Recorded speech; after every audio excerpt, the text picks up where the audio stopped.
This meeting is being recorded.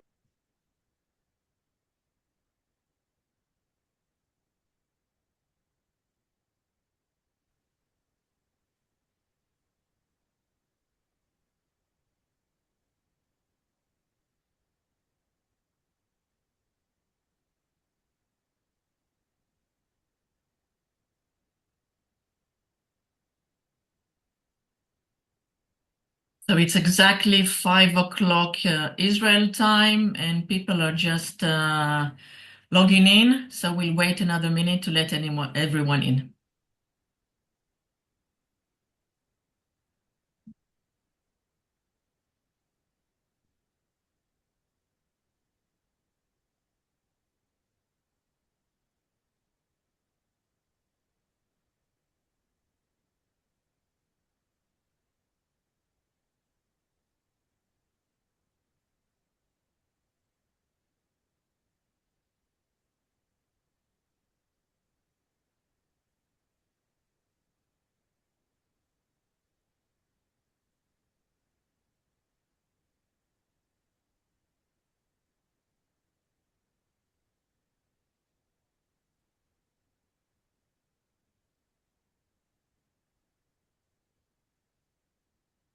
Okay, I think we'll start, right?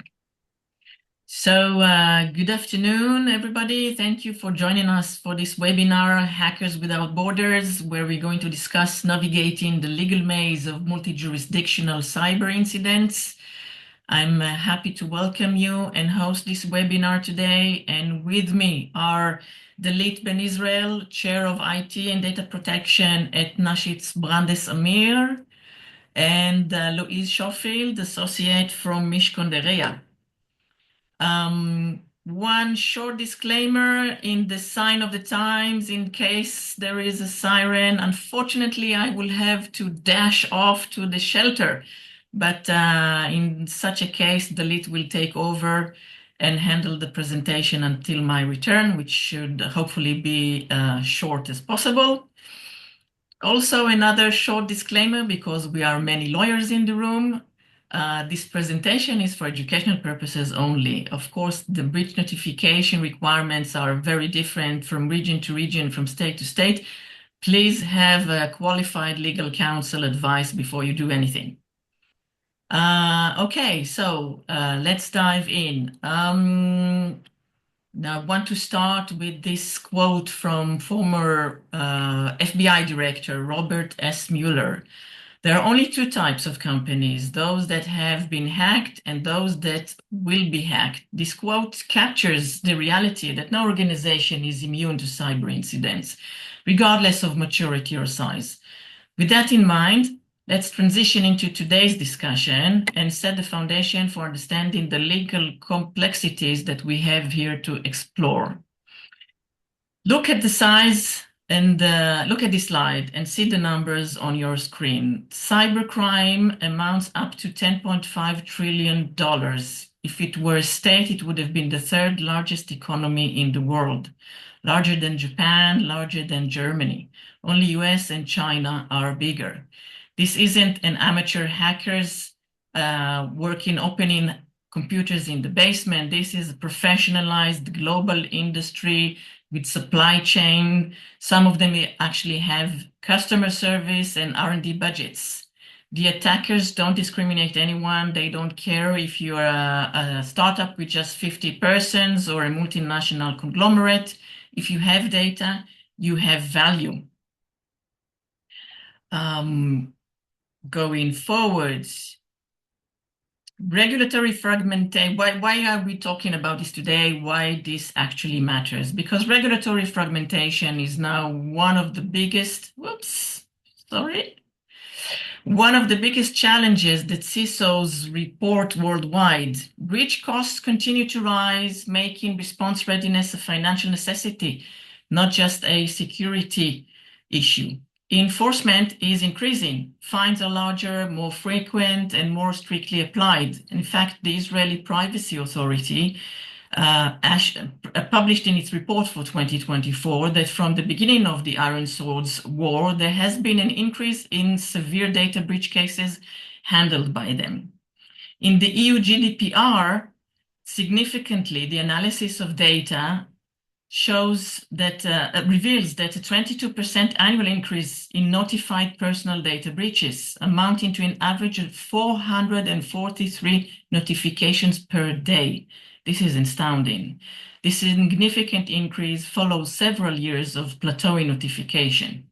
Jurisdictions differ on when the awareness clock starts, making timelines difficult to manage. Multi-region operation must be prepared for parallel notification and, of course, the diversity of requirements.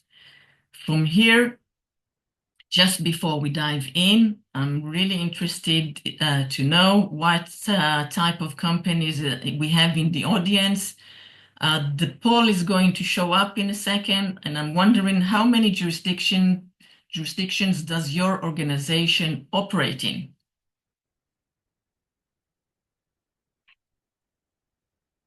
Wonderful. We'll give it a minute to answer.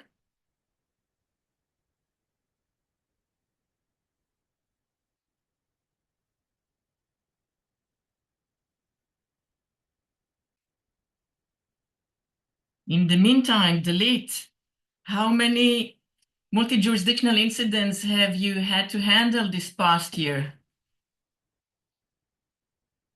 Dalit, you're muted.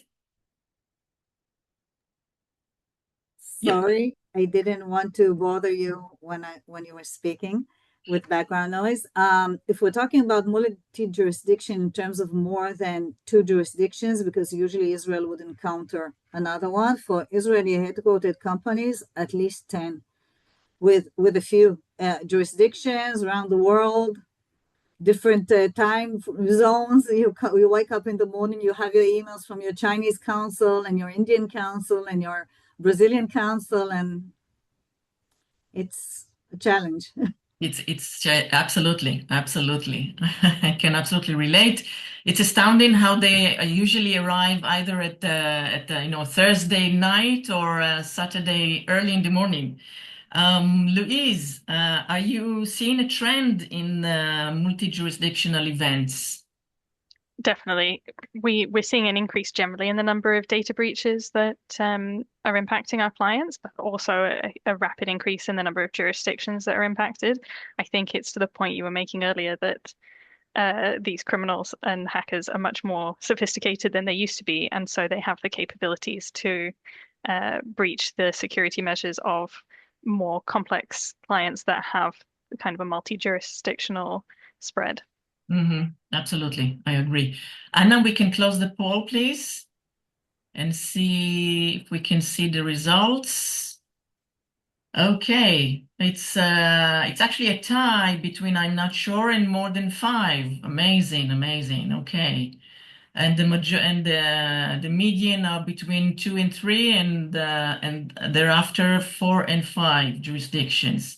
Good, then I guess definitely you've come to the right place. We are going to jump into our own use case of a multi-jurisdictional cyber incident. And just so you know what that actually looks like. So again, of course it's 2 a.m. It's never 3, it's 2 a.m. Your security operations center just detected a ransomware attack. Customer data from your Israeli headquarters, a French subsidiary, and UK operations has been compromised. Now the clock is ticking on multiple notification deadlines and they don't align. This is really the complexity and the reality of today. So what we would say during the first meeting and the call with the client, what we in CodeGlue call the triage, we learn in this use case that the company is headquartered in Israel. Headquartered in Israel. It is a SaaS company with 500 employees. It has a French subsidiary, Tech Global SAS, which serve 60,000 European customers across Europe, and a UK subsidiary, Tech Global UK, with 50,000 UK customers. The attack vector was an innocent phishing email which someone in the finance team opened and clicked the wrong link. Thereafter, the malicious malware, the attacker basically made a lateral movement into the subsidiaries. So, Dalit, when we say that when the database controller knows, what information do you need to determine if a notification is actually required? So in Israel, it's worthwhile to mention that the definition of a data breach is also a concern that data has been affected. So it's not only a confirmed event. We usually see that back and forth in DPA negotiations where the supplier wants to notify the controller only of a confirmed data breach. So the controller's breach notification obligation kicks in also for a concern that data has been affected. Becoming aware would definitely mean, because the definition of a data breach is not only the exfiltration of the data, but it's also unauthorized access, it would, of course, depend on the circumstances. But when there is a case like the scenario described here, where we know that there is an attack and that there is an unauthorized assailant or attacker in the systems, it would probably trigger the breach notification. Again, depending, because under Israeli law, it's not as in the EU, depending on the access to the data. It depends what type of database has been affected. The data from which type of database? Databases are legal definitions of categories of data held by the organization, employee database, customer database, and so forth.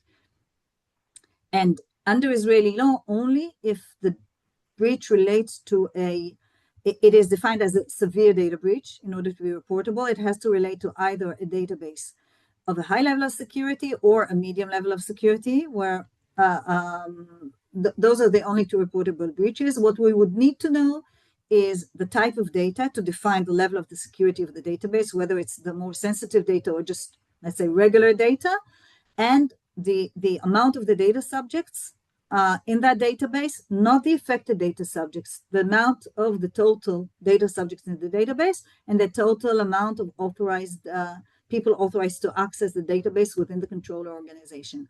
These parameters would define the question whether it is a reportable event or not. And awareness starts from when you know something happened. And when you know something happened, okay, as clear as that as it can be. Louise, for the UK, would that position be the same? So the position is similar. In the UK, the kind of awareness comes from the point at which you become aware that personal data has been impacted, or may have been impacted by the incident. Generally, we would advise the position, and again, this is very fact specific, but the ICO is very open to notifications in the interim where you don't necessarily have the information to give a full notification, just to alert them that there may be an issue. And so if you're ever not certain of the facts, but you think that on balance there is a possibility that personal data is impacted, then we would kind of expect that a notification is made. But the key point is really the point at which you become aware within the entity itself, because quite often we will have calls from clients and they will say, oh, we suspected it about 6 days ago, but it was only escalated to legal this morning. Well, at that point, awareness has long gone. Your deadline to report it, to make the notification, has also passed. So it's important that you have integrated into the business an understanding that you need to escalate these things if you are uncomfortable or your employees are uncomfortable as soon as possible. And that is a good point to say, to mention, because I wanted as a lawyer to give a practical tip that, start documenting everything, and especially the exact time when let's say the organization became aware. But then saying the organization became aware, is that when the first person in finance realized that he clicked the wrong link? Or is that when the incident was reported to someone with decision-making authority? What would that be, Louise? So it kind of depends on a third factor, I suppose, because certainly in the UK, it's a point at which you're aware that personal data has been impacted. So it's useful to know the point at which the breach started, which would have been the time that the email was clicked. But it may not be until somewhere in between then and when somebody senior with management responsibility finds out. You may have somebody in IT who goes, oh, I can't access this system. It's important. It has all of our customer details. That would be the time that may be more relevant for the report. But again, it's highly fact specific. But that would be the one that I would be targeting as the becoming aware, because prior to that, you don't know what has been impacted. So yes, it's kind of in between the two. Yeah, If I can exactly. if I can add, Michal, I would say I think it depends if the event or the incident is very clear, but somebody very low down the chain receives a notification. And then, as Louise said before, it would be very difficult to say that if senior management learned about it only 3 days after that, then that's fine to start ticking, to start the clock for notification timeline ticking only after 3 days, as opposed to a case where you still need to investigate and you have only initial information. And I think at least in the EU, also in the EDPB guidelines, emphasis is on the prompt action to investigate and determine immediately as soon as you know something or you have some indication, to investigate if personal data has really been breached, and then that would give you a little bit more leeway maybe to delay notification because you have some kind of complaint, some kind of concern, but you don't have very definitive or near definitive facts. I can chip in a case. I had a real life case where somebody at the call center received a complaint from a customer that they log into the system and they can see we lost Michal, I think, and the presentation. I think we can keep going. It may be Michal, we lost the presentation. Yeah, So the real case scenario I wanted to say was that somebody called the call center, complained that they logged onto their account and they could see invoices of other customers. And that person on the call center told them, listen, I worked in that department before. It's impossible. It cannot be. And that's how she finished handling the complaint. And he was, Michal, we see your calendar instead of the... Yep. Sorry about this. And she didn't do anything about it. And then he complained to the Privacy Protection Authority. So this is like a big no-no. So that's the distinction, I think, between being aware and she was aware, and that was the awareness and the moment she received the complaint. Right. Give me a second. Unfortunately, it seems that it's not just a siren that gives us surprises. Okay.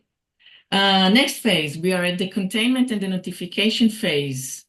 And we are receiving a new alert about new facts. We now know that the affected servers are owned by the Israeli parent company and maintained in Israel. The initial information from the investigation is that the affected personal data from such servers is data related to employees worldwide, but is stored only for group management purposes by the Israeli parent company. Additional files with personal data of French and British customers on the servers of the respective subsidiaries were indeed affected. So, Dalit, how does this change the picture? So for Israel, I would say that the Israeli company database would be usually, as defined under Israeli law, a low level of security database. Usually, in most cases, that's the level of security assigned under the security regulations to an employee database. Therefore, it would not trigger notification anyway. In some cases, it may be medium level of security, and then it should be checked whether this is a data breach affecting the major part of the employee data, but that's a question that needs to be answered. In relation to the EU customer data processed by the Israeli subsidiary, there are no cross-border or territoriality provisions in the Israeli privacy protection law, similar to Article 3 of the GDPR, but the unwritten position of the Privacy Protection Authority is that an Israeli company is subject to Israeli law, regardless of the origin of the data that it processes. Therefore, if customer data, and in the slides before we saw maybe though this didn't see it because or didn't focus on it, that the total customer data processed between both French and UK entity is beyond 100,000 data subjects. And in this scenario, assuming it's that the services the company is giving also include processing of the more sensitive types of data, it would trigger breach notification by the Israeli subsidiary to the Israeli Privacy Protection Authority, because that would define the database as a database of high level of security because of the number of the data subjects. It's quite a difficult approach because the data is not Israeli data. It's theoretically subject, and Louise will refer to it in a moment, to different data protection laws as well. But that is the unwritten and outwardly spoken position of the Israeli Privacy Protection Authority. Coming to the EU, in relation to employee data, the Israeli headquarters is not located in the EU, and therefore it does not trigger the establishment clause under Article 3.1 of the GDPR. In addition, the processing of HR data by the Israeli headquarters for group management purposes and group-wide purposes does not categorize itself as rendering services or goods to EU data subjects or monitoring EU data subjects. Therefore, to summarize, the Israeli subsidiary would not fall under the jurisdiction of the GDPR under Article 3 of the GDPR, both territorial and extraterritorial options. So there would be no obligation to notify the breach in the EU and France, for this example, by the Israeli subsidiary. Last point, the French customer data on the French subsidiary service would probably trigger a notification to the French CNIL by the French subsidiary as data controller. And before we switch to Louise, I want to touch point on this, on your last point, Dalit, not notifying the CNIL. So, for example, if, as we see in the second bullet in the first hours, the critical decision-making regarding notification to law enforcement, for example, would that bear any implication on the decision where we need to notify first? Would that also come into consideration of not just the data protection authorities, but also a requirement to notify other law enforcements in the country? Usually, the requirements are different. So if it does not qualify, if the Israeli company does not qualify as subject to GDPR and having to notify in the EU, it does not have to notify in the EU for any type of the data. What I would advise as a practicality is for the French subsidiary, since they do have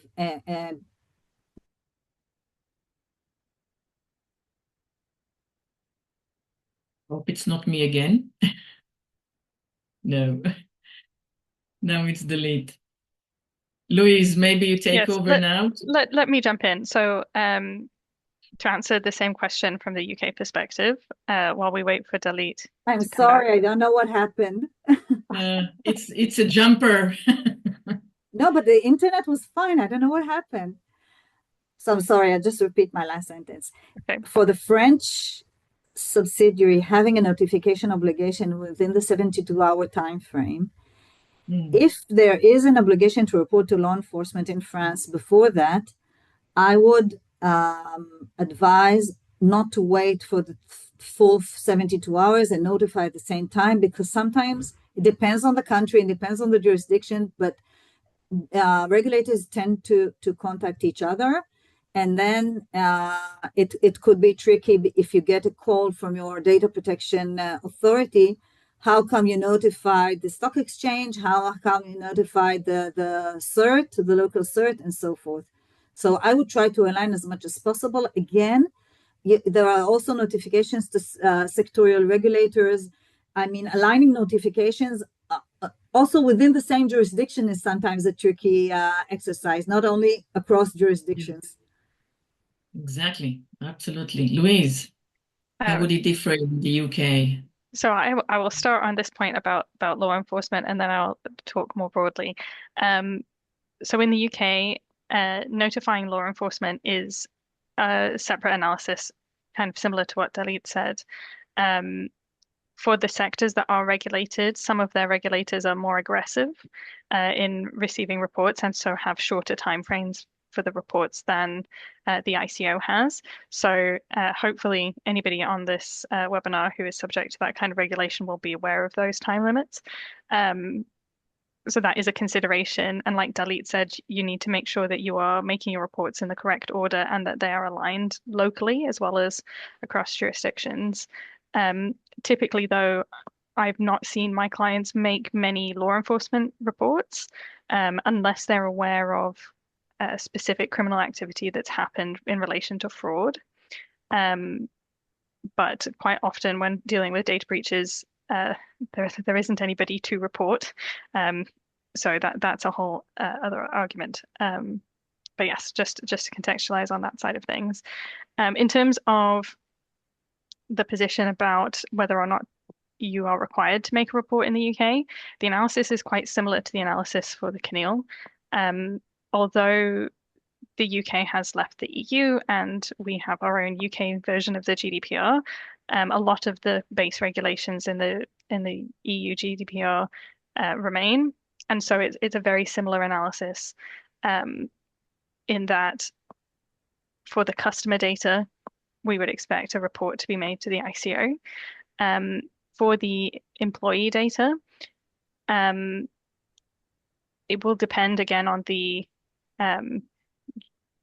applicability of the territoriality of the UK GDPR. What could be done in this early stage when we're perhaps not completely sure about the extent of the incident is you could include in the report that employee data may have been impacted, but that comes a little bit down to the risk appetite for the reports that you're making. In terms of kind of practical steps for the reports, even if you're making a report to the CNIL, you still have to make a report to the ICO if you're covered by the territoriality of the UK GDPR, because now that the UK has left the EU, there is no single one-stop shop alignment. So you can't benefit from that with the EU, unfortunately. And in addition to that, if you are unable to rely on the one-stop shop as you are when the UK is involved, you need to make sure that the reports are aligned across jurisdictions. So the UK ICO form is relatively detailed. There are quite a lot of open questions for response.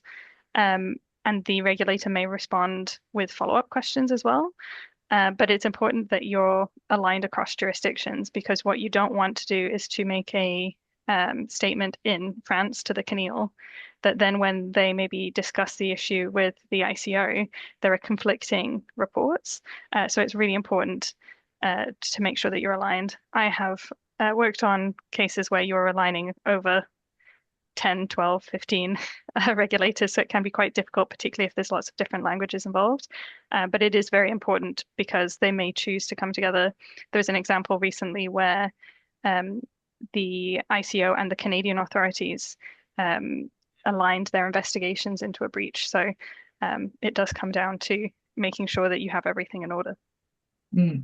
And before we make things even more complex, I want to touch point on that issue in terms of practicality. You said like you had a case where 15 jurisdictions had to be aligned. How do you do that in practice? Do you bring, not every subsidiary would have a legal counsel in-house. Maybe it's an outside law firm. Maybe it doesn't even have a law firm because it uses the services from the headquarters. So how would that look in practice? In practice, in that specific case, we acted as a kind of project manager and UK advisor to the client. They had lots of subsidiaries, like you say, that had employees but no central legal team or compliance team that could deal with these kind of issues. And so it was all out of their main headquarters that the advice was being given and the decisions were being made. And we relied on friendly local counsel that we knew to give the correct advice. And that if you're fortunate to have the legal budget or the insurance to cover those kind of operations, then it's lovely to be able to outsource that to your lawyers. Unfortunately for Dalit and I and anyone else who works on those kind of projects, you don't get a lot of sleep when that happens because you are coordinating across the world. But if you're having to do that as somebody that's in-house, it is a case of making sure that you have the right kind of resources and action plans in place before something happens so that you know who you need to contact, making sure that you have local counsel if you need local counsel advice that can be available to make decisions.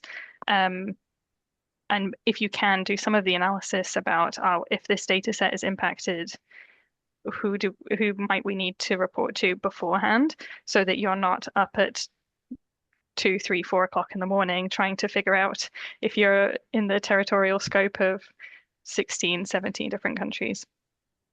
Wow. I think, Michal, to add to that is I would say two things. As a law firm, you usually have a phone call away, WhatsApp away, colleagues in most of the jurisdictions.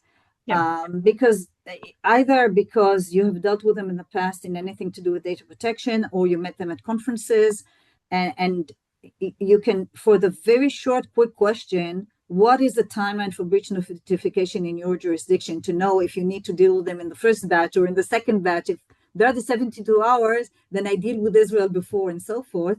That usually our law firms, such as mine and Louise's, would be able to get those contacts and those like very initial friendly responses before you even retain additional counsel very, very quickly.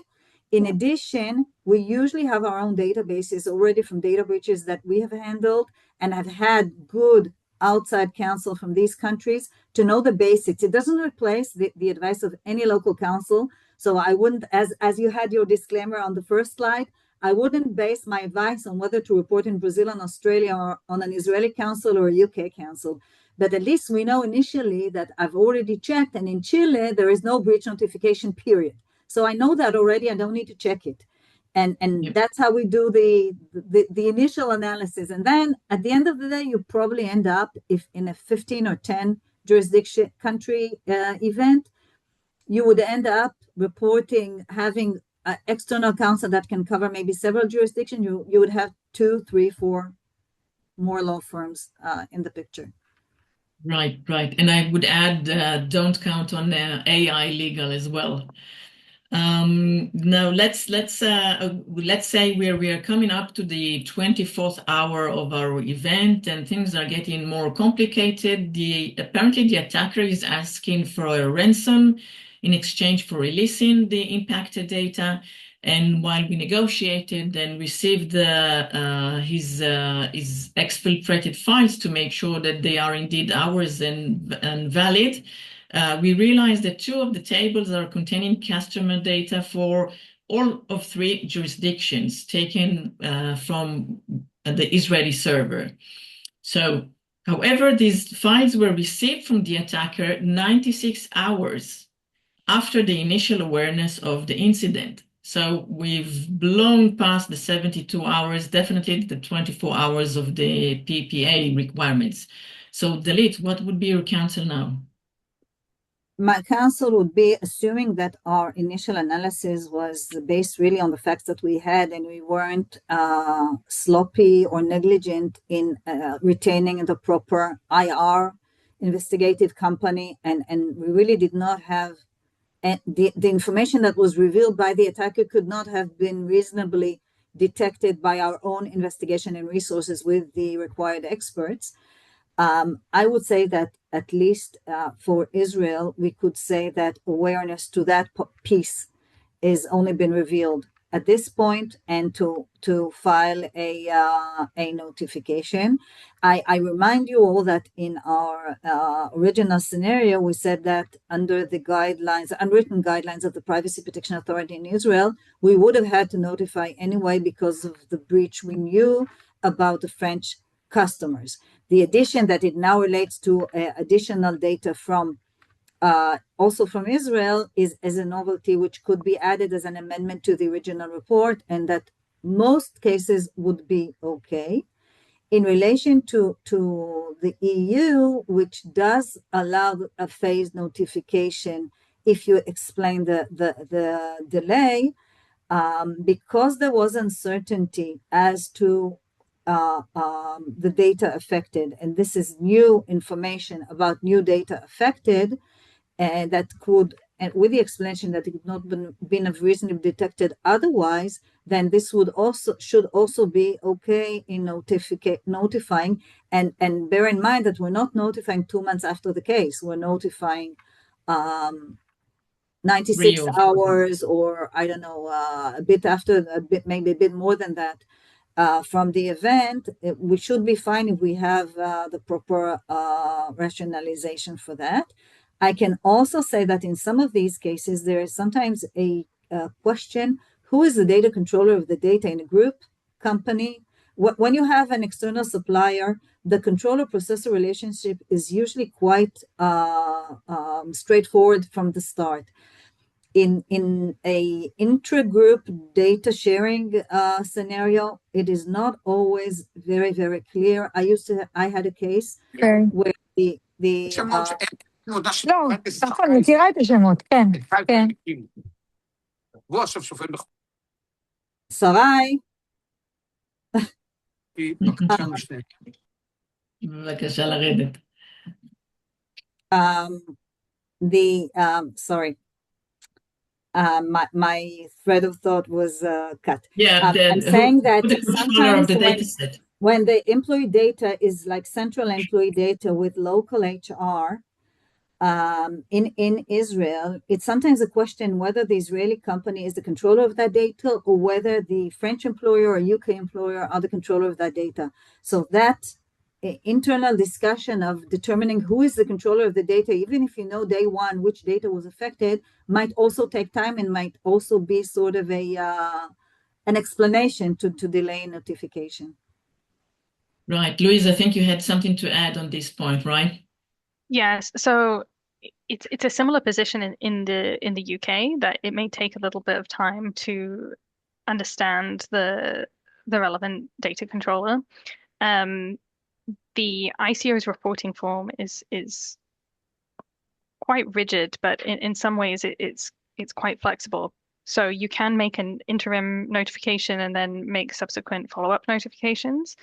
But you can also make a report saying that you don't know if you've had a data breach, as almost as like a pre-initial notification.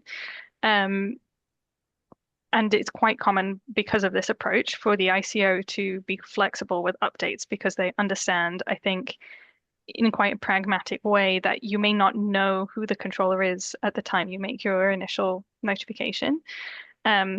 So it's not necessarily that they will accept excuses, but they appreciate that as investigations go on, more data is available. And so they are quite practical about how they approach it. Dalit, let's touch point a little bit about the ransom, because this is a novelty into the situation. And we talked before about the, let's say, is it kosher to pay or not to pay? And I'm not going into the entire scene of whether yes or no, this is a negotiation thing. But from a legal point of view, should we even discuss payment of ransomware? Okay, go ahead, Louise. I was going to say, so that's an interesting question, and I think it depends a little bit on the fact pattern, because as these ransoms become more common, some of the groups that are making the ransoms are well known and they have a reputation. So there are some that often when I talk to insurers about ransom attacks, they say, oh, we'll give you the money, you can pay the ransom, because they have the experience with those specific attackers that they know that if you pay the ransom, they will give you back the data. So there is a little bit of a balance there. If you don't know who it is, then that's a completely different argument, but it's worthwhile figuring out who the ransom attackers are. And that analysis is not isolated to just a practical point about how quickly you can resolve the situation. There's also considerations about, if they're a ransom group that's located in a sanctioned country, can you actually pay them? So that's another issue. But I'll let Dalit make her point as well. So I wanted to say that under Israeli law, it's not, sometimes there is some kind of controversy. People are not sure about the legal situation. Under Israeli law, it's not prohibited to pay ransom. It's not a criminal offense. But as you said, you're not allowed to pay a ransom if you have indication that the attacker is either will use this for any kind of anti-money laundering activity, or in aiding prohibited practices like prostitution or drug trade or terrorism, and also if the payment is to an enemy state. That's also very important. If you know, like for instance, a good example for today, that the attacker is an Iranian company, then you're not allowed to pay that ransom. There's also some kind of an intergovernmental committee report in Israel stating that the government is not supposed to pay ransom, but that does not apply to private companies. Also, I think it's a practicality. It depends if you have backup and you really need, or you don't, and you really need the data, like Louise in your example, or if the only concern is that the data will be leaked and it will cause you reputational damage and customer claims and so forth. So it depends. Yeah, absolutely. Definitely leave the government sector a little bit more exposed. Okay, let's talk about the jurisdiction comparison. And we are talking, let's see, the UK maintained alignment with the GDPR timelines, and Israel is immediately upon awareness. This is always an issue for us. What would be an immediate? And sometimes the client really wants to know, but it doesn't say 24 hours, and it doesn't say what does immediately actually means. Louise, what would be the next steps in the UK? Would you engage with the attacker's ransom now at this point? So kind of like we've already said, it does depend on what data has been impacted and what the background situation is. I don't think that the timelines to notify the authorities or the individuals, if the decision is taken to notify them, necessarily impact the alignment and whether or not you pay the ransom. But if you are choosing not to notify the individuals, you've decided that there's not significant enough risk to do that. That might also feature in your decision, because if they've said, oh, well, if you don't pay the ransom, we're going to contact all these people and tell them that we've stolen their data, the customer service fallout, the potential lawsuit fallout from that might be greater than the risk of paying the ransom. Exactly. So coming back, so now that we've touched with the regulatory notifications and negotiations with the attacker, but now we have the issue of the individuals whose data was compromised. So Dalit, how does the CNIL approach compare to the Israeli one in the case of notifying the data subjects? So this is actually an easy one, because in Israel, as opposed to GDPR, there is no obligation to report the breach to data subjects, only to report it to the Privacy Protection Authority. And maybe I should stress, I didn't say it before, that also as opposed to GDPR, in Israel, the obligation to report to the Privacy Protection Authority is both by the processor and the controller, unless the agreement beforehand between them says that the processor is exempt and that the controller will notify. And it's usually also tricky because sometimes processors don't even know if they don't know what the level of security assigned to the database is, and it's a tricky situation. But for data subjects, you're only supposed to notify them if the Privacy Protection Authority so tells you. Having said that, we have to be practical, and there are cases where it is imminent to notify the data subjects because you need them to change their passwords, or you need them to do something, or maybe to delete data that they got, maybe because the data breach could be not a hacking situation, but something like, I don't know, you sent out the bank statements to the wrong people. So you want to notify them and ask them to delete it. So legally, you don't have an obligation to notify unless the Privacy Protection Authority tells you that you need to.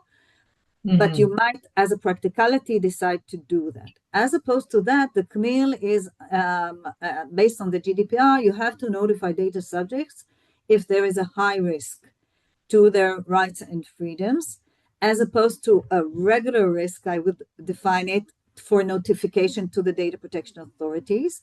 And the CNIL explicitly requires this to be a case-by-case assessment. And they provide a list of criteria when notification to data subjects is envisioned, but not as an exhaustive list. And it is basically, and I would assume ICO guidance is the same based on the EDPB guidelines from 2022 about breach notification. And as always, you need to assess the type of the breach, the sensitivity of the data, the volume of the data involved. For instance, if it's a lot of data, and there could be phishing attempts to a very large population, it would most likely require notification to the data subjects. Also, the ease of identifying data subjects, the type of data leaked could be such that it's not very easily, it is defined as personal data because we know the definition of personal data is a very broad one, but the identification of individuals is not that easy from it. So in such cases, maybe you do not have to notify individuals. There is a case from released in January this year that highlights that the scale and number of data subjects and the type of data exposed are important to determine if notification to data subjects is advisable. In that case, the company had data of up to 20 years. They didn't delete all data, so the amount of data was enormous. Absolutely. That's basically the rule. I think just to jump in as well, there is going back to what we've talked about alignment, there is a strategic point about notifying data subjects, because although we're talking about the UK, France, and Israel, and generally the UK and the EU are aligned because we follow the same guidance. If there is a case where you're notifying in a different jurisdiction and it is possible that data subjects are likely to talk to each other, it may be worthwhile notifying data subjects even when you don't need to in the UK, so that there are not lots of complaints to the regulator about, I've heard about this data breach, I think I'm impacted, because the ICO does not want to deal with millions of complaints. You don't want to deal with responding to them. And so it becomes a bit of a kind of practical consideration. That's actually a good segue to my last question, Louise. I know that in the data protection community, there's the perception that certain regulators are more aggressive about enforcement than others. Post-Brexit, do you feel it? Do you see it actually happening? Yes, I think the ICO is one of those regulators that's never really been considered to be particularly aggressive. And I think that is perhaps a trend that we're continuing to see. But as time goes on from Brexit, I think we will slowly start to see a divergence in approach. And we are seeing already that the ICO is becoming more aggressive in finding in some sectors as opposed to others. They're particularly avoidant of fining in public sector situations, although that's not always the case that there is no fine. It's just that it's proportionally reduced by a substantial amount. So I wouldn't necessarily say don't worry about the UK and the ICO, but I do think it is a kind of watch this space to see how they develop now that they are not pinned to the same kind of alignment as the EU. I see that a lot of the EU regulators, because a lot of my clients deal with those as well, are much more active in their correspondence. And so I think they typically tend to be the ones that clients think about as being the high risk jurisdictions. But the ICO will still fine you if they think they can. Yep. And Dalit, post Amendment 13, do you think the Israeli Privacy Authority is going to show us some more, a bit some of the enforcement like we are used to seeing the GDPR? I think yes. I think the trend that we see in Israel is that the Privacy Protection Authority, that for the audience that is not Israeli, just to explain that until August this year or August 2025, we did not have data breach penalties or penalties for breach of data protection provisions under the Israeli legislation. This has been introduced just recently and is still in the early phases of adoption and implementation. So in past cases, you could get a slap on the wrist or a list of things that you need to amend, and you could be shamed by publication of the event. But that would basically be it. It could trigger class actions or individual actions, but the risk from the regulator was minimal. Now that they have this option not option actually, this tool to impose penalties, they have quickly tried to close all open data breach cases that they had before the amendment came into effect, sort of sending letters and saying we close this, it's a warning and things like that, in order to have their desk clean for these new cases that have been reported after 14th of August 2025. And I haven't seen any decision, not in the cases that I have submitted or my colleagues, or any publication of fines already imposed, penalties already imposed for data breaches being reported or reported late. But you can see in the way they get back to you with a request for additional information and additional documents, that the letters are much more detailed, much more structured, and they're already referring to specific sections in the regulations. So please provide us this and this under Regulation 5. Please provide us this and this under Regulation 4. And they're setting the ground for the easy calculation of the fines for each item that you don't supply them.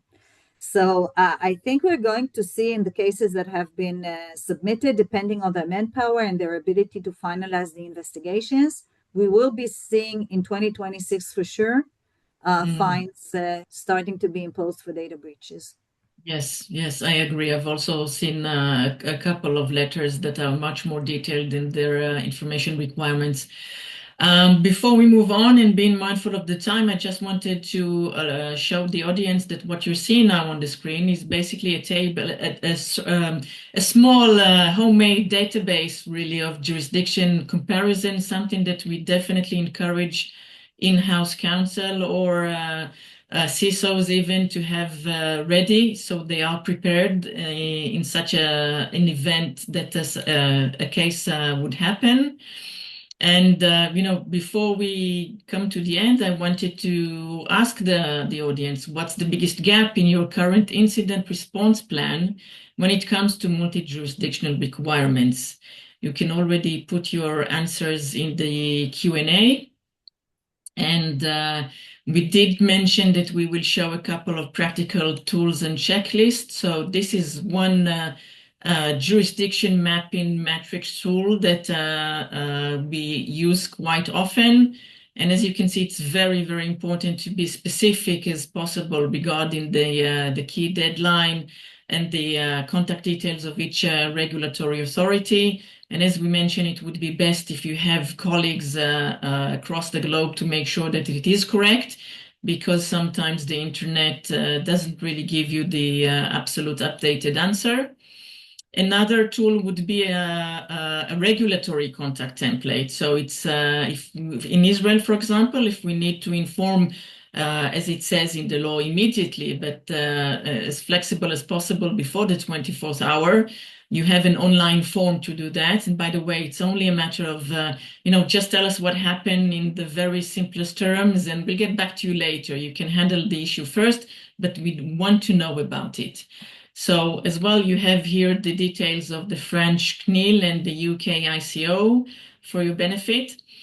And, just to leave with some key takeaways, I would like to give each one of you, let's start with you, Louise. What would be the main key takeaway that you would take from this webinar? I think my key takeaway is preparedness, because we've just been talking about 3 jurisdictions here. It's quite complicated as it is, very tricky to get the analysis right for all the jurisdictions. And it is much easier to respond if you have clear processes in place, you know who you're going to contact, you know how to internally manage if you're in-house. Notification that you've had a suspected data breach. So that would be my one piece of advice, because whether you deal with it in-house or whether you come externally to us lawyers, it's much, much easier and more efficient if we have all of the information that we need. So record keeping is paramount. Dalit? I would say I agree with Louise, of course. Having a team of experts at hand, also in the various jurisdictions, to have your contacts in place, not to try and call Louise and ask, who do you use in Brazil or who do you use in China? Have your experts at hand, have an agreement with them, have them know you before that. As a company, if you operate in certain jurisdictions, and if you're a law firm, servicing clients that operate in certain jurisdictions, have your contacts within, as a law firm, in other law firms that you can approach. And the other thing I would say is know your customer agreements. If you work B2B and not B2C, you have to know your customer agreements. You have to know who your major customers are, who you want to call, whether you have an obligation or not, when there is a data breach and you don't want them to hear it from the news, and know your reporting obligations. I usually recommend to my clients that have many customers to have a table with the breach notification obligations under their contracts, also with the contact, the email address, or whoever they have to contact for the notification, because it also varies. We all know that we negotiate DPAs. Sometimes you manage to say that you will notify as a supplier, you notify the customer within 72 hours. Sometimes the compromise is 48 hours. Sometimes you have to notify also if the data breach does not specifically affect the customer, but you as a company were affected. Sometimes it's even broader than affecting personal data. If you have a security incident, you have to notify. So if you have all this mapped out, I had a recent case where we had to put, I think, 3 interns and 3 junior lawyers to start reading each and every contract to understand who we need to notify and what, because it was a complicated data breach. It's a nightmare doing it within the, let's say, 24, 48-hour window. It's near impossible. Where it's a chaos and where we are already in chaos because of the incident. Yes. Absolutely. Just one thing to add to that about getting your team set up is making sure that you also have the right contacts for forensic IT support if you need it. We're quite lucky at Mishcon that we have that team in-house. We also work with people like Code Blue, but making sure that you have those relationships set up and ready to go so that you can call at a moment's notice is really important. Absolutely. And for me, I would say that the point that really brings everything together would be document everything. Because when you get into the habit of documenting everything, you don't have to go back like 2 days later and start looking, who was the first person who let us know and what time was it exactly and what what was the email that was actually exposed. I want to be mindful of the time, so I will stop sharing the presentation just to make sure that if we have any question from the audience, Michal, maybe just to say your last point that the documentation is also important for insurance purposes. You won't get your insurance payment if you don't submit proper documentation and summary of how you handle the event, and also the regulators usually ask for it. So it's something you need to have anyway. It's also quite important if you're doing a lessons learned exercise, which some of the regulators will ask after the fact. If you go back and you say, okay, we've this is what we know, everything is concluded, we have secured our systems, they sometimes will ask what lessons learned you've had. So it's useful to have it for a report so you can say, this is where we were, this is what happened, and this is what changed. Great. So thank you very much, everyone. Thank you, Louise. Thank you, Dalit. And I thank the audience as well who managed to stay, even though we had some glitches of technicality. And I wish you a quiet and peaceful evening. Thank you. Thank you. Thank you. Bye-bye. Bye-bye. Bye.